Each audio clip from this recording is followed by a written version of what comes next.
Happy Thursday. So I'm gonna have the apples all day today because there's a birthday going on today that I have to attend, or want to attend, or whatever. So I'm going to do the apples all day, every hour on the hour, 1 hour past the back day workout. So yeah, we have back today. I'm gonna try and hit, my back's been feeling a little funny, but I'm gonna try and hit 3 sets of 350 on conventional. I also got some pretty difficult pull-ups that have been kicking my butt. I'm gonna try and knock those ones out. I'll have the video up later, you'll see it. I stopped really putting down the whole workout just because it's more of like the movements than it is the rep ranges, I think. I mean, don't get me wrong, the rep ranges do matter, especially if you're trying to burn fat and trying to get stronger. You need to stay in that 6 to 10 rep range, male or female, especially if you're a beginner, you're trying to get that strength up. So what I want to talk quickly about today was, you know, you have to program your diet as 80% whole foods or 90% whole foods. You cannot go outside of that programming. And the reason why is because as an endomorph, you have a big appetite. That's why you're big, because you have a big appetite. So if you want satiating meals, you need to go with whole foods. Now, I don't think you should ever touch meat at all. Chicken, pork, turkey, whatever. None of it. Beef, none of it.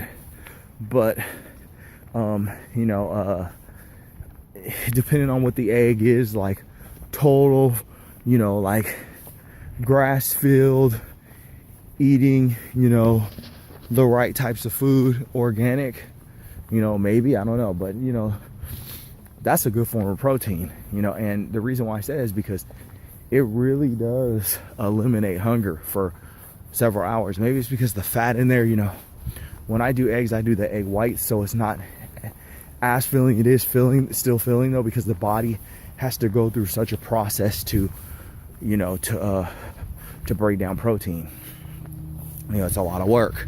You know, I think they said out of the 7 calories that you or out of the 4 calories that you intake per gram of protein, it takes almost 2 calories for you to burn it. So, you know, that's good. You know, that, and not only is that good for, you know, well, you're not going to gain fat, I don't think, if you eat just protein all day, which I've done. I wasn't gaining fat, but you know, maybe you can if you are eating above your surplus, but I don't see how it could break down as fat, you know.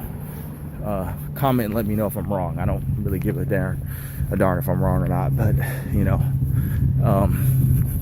it'd be interesting. But so anyway, you know, adherence, sticking with that, and you know, just making sure that your programming is that of, you know, limited amounts of carbohydrates, like I always talk about. You know, 75 grams of carbs from any products that are not phytonutrients. So lettuce, you know, all your vegetables for the most part, you know, not starches, leafy green vegetables and fruits. And I wouldn't even leave bananas in there. X out bananas, because bananas, you got to watch those. The calories on them are too darn high. They'll run your calories up so fast, it's ridiculous, especially your carbs. And they're closer to like a starchy carb. I mean, don't get me wrong, you can eat them, but and you'll still lose fat, especially if you're doing like a raw vegan diet. You'll still lose fat if you're eating 20 bananas a day. I did, but it's just slower. You know, you feel good though. You have a lot of energy, especially if you're powerlifting. If you're powerlifting, it's probably very intelligent as an endomorph if you're trying to take in more carbohydrates to eat a lot of bananas, because they're better than potatoes, because potatoes will spike your insulin. Don't get me wrong, but the bananas will spike your insulin too. But from my experience, you know, if I tried to eat crazy amounts of potatoes, I would get fat. If I try to eat crazy amounts of bananas, I burn fat. So that's all I can go off of, which is what I always share with everyone. Experiences that I've gone through. stuff that I've lived. No freaking like silly, oh, I think this'll, no. Everything that I share is stuff that I know has worked because it's stuff that I've lived and I've applied to my own cuts in the past. That is the reason why I'm doing it this way now, because those cuts failed. Are there little things that I've done in the past that I can make a part of a sustainable effort? Absolutely. But in all reality, you know, the method itself overall was one that was not sustainable long term, and that's what I'm after right now. I'm on the hunt for it like crazy.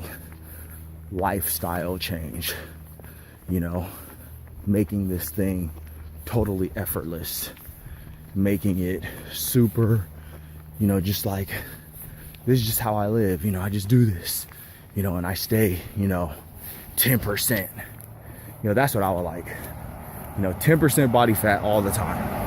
You know, no higher than 12 at the very most. 10 to 12% all the time. I think that's it. Happy Thursday.